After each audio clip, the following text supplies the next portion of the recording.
Welcome to another special episode of Brush and Banter. I'm Bree Hansen, president of Zibra and co-host of the show.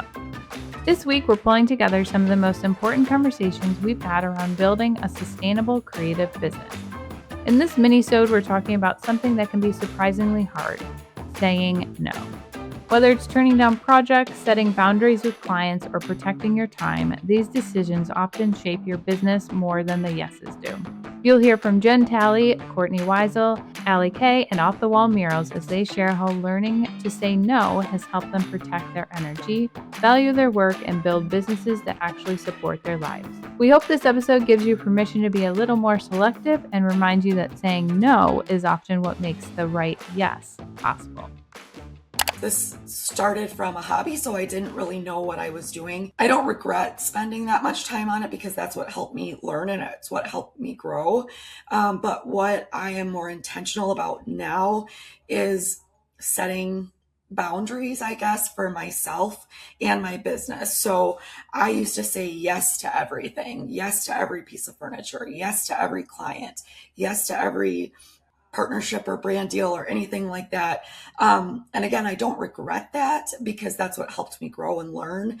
But now I'm just more intentional about what, like, not only the time that I'm taking on my business, but what is going to work for me and what aligns with what I want to do and the direction that I want to go. This hasn't changed too much, but I've always wanted it to be, well, Perfectly Imperfect, obviously, is the name of my business, but I tell people all the time, like, it's also my life's motto.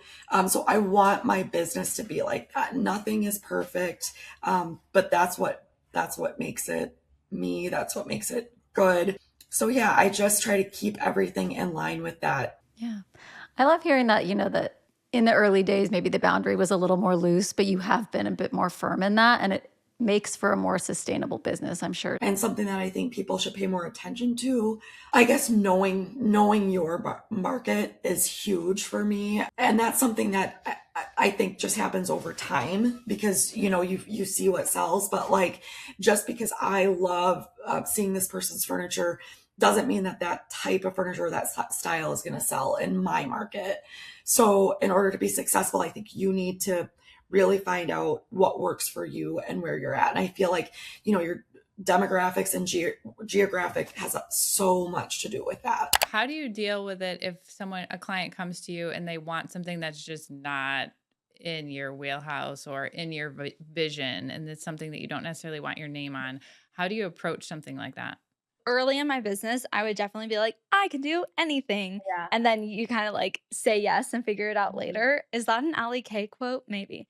But I relate to that. Now, a little bit further in my business, I am more humble by being like, here's someone who can accomplish that for you. Or as I've grown my business, so with my murals, I often have other people on the job with me, and I will like resource people for it, delegate or hire someone that I know can handle it. Because I'm always like, I know I can get this done. I just don't necessarily have to like have the pride of like doing it myself. How about you? Yeah, I think that's huge. Your time is so precious, and it's like you got to spend it doing what you're passionate about, what's important. And yeah, in the beginning too, it was just like, I don't know. I was taking commission pieces like the first week I was doing, furniture in general. And it's just like, I just didn't have any idea. And then as you grow, I think, and you learn, it's like, wow, I really don't like doing that. Or it's not like it's not my style. And yeah, I think finding other artists that, are more tailored to like their needs.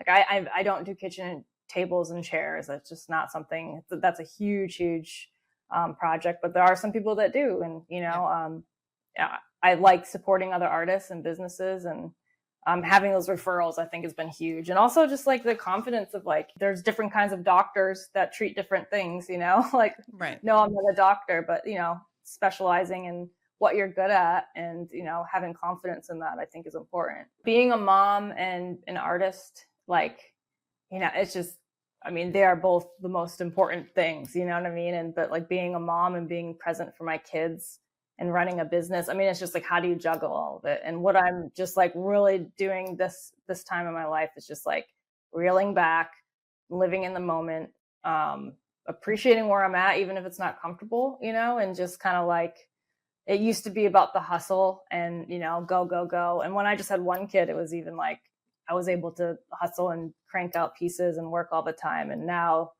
honestly, I feel like life has just abruptly changed for me. And I think in a good way in the end, I needed to be kind of reeled back and take a break and kind of just get my priorities right. And, I am the biggest project that I'll ever work on, and I think that that's important to just, well, it's everything, my mindset, my health. I want to be able to go to sleep at night and, I'll be able to create. I always will. But like who I am as a mom and as a person, I think is the most important thing. So I'm a Pisces and I'm a Enneagram 2 and I'm very sensitive and I definitely am in tune to other people's emotions, but also very in tune to my own, and it's super helpful.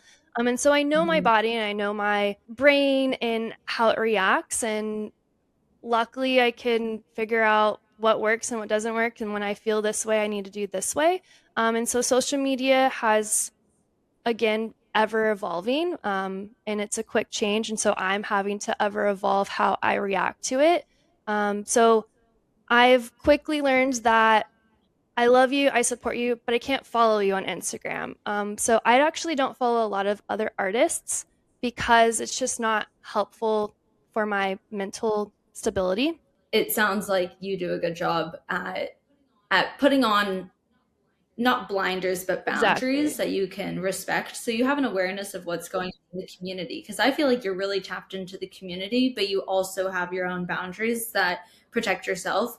And that's not meaning that like everyone has to do that. Some people might need to get inspired, but like you recognize that about yourself.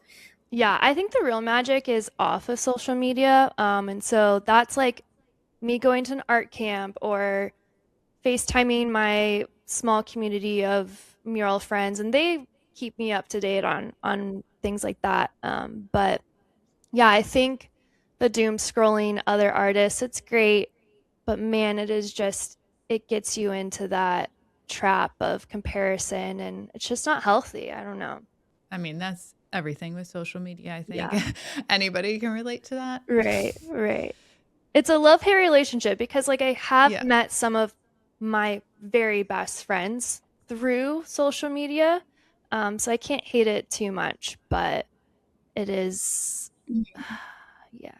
monster. I know. As you guys are continuing to grow, Off the Walls is just gaining some traction.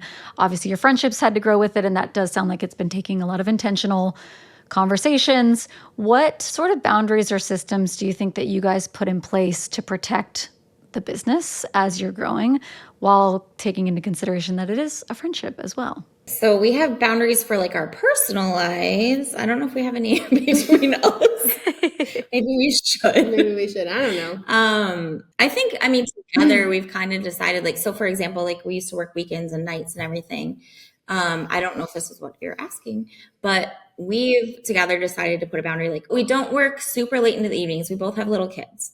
So we make sure that we have family time. Like we both decided together, like we still need time with our family. We're not working weekends anymore, unless it's like the occasional like live painting or something, or we have to go out of town. We try to make sure that we have time for our family still. Boundaries between us too, we're just kind of figuring it out as we go.